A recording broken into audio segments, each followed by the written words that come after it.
always like to start talking about goals first because in my life I was first exposed to goals when I was in the second grade of school. And I remember showing up in a class, I'm in the second grade, right? I was super excited to show up.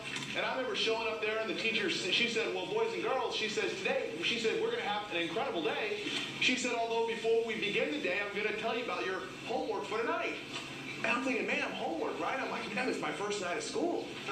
She said, yeah. She says, tonight, she said, you're going to go home and you're going to write out all of your goals for a lifetime. And I said, wow. I said, that's really interesting. She said, hey, Brett, she said, you think that's interesting? She said, you're going to write those goals out in the form of a poem. And we were good kids, right? We went home, we wrote out our so-called poems. We came back to class the next morning, and the teacher stands at the very front of the class, and she said, well, boys and girls, who wants to go first? If y'all remember the second grade at all, those little boys that sit in the very front row, right? They usually want to go first. Yeah. One of the little boys in the front row, he popped up, right? He stands up, he says, boys and girls, my name is Dan. He says, when I grow up, I'm going to be a man. And then I'm going to move off to Japan and play in a band.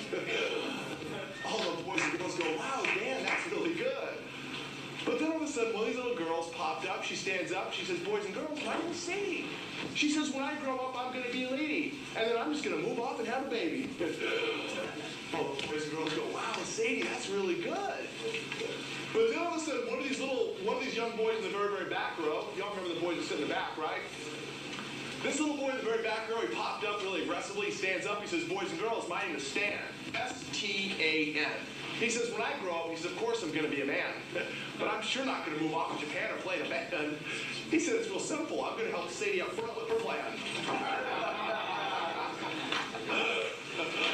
Yeah. Now, some of you may not get it now, right? Maybe on your way home, or what happened there, I'm not really sure.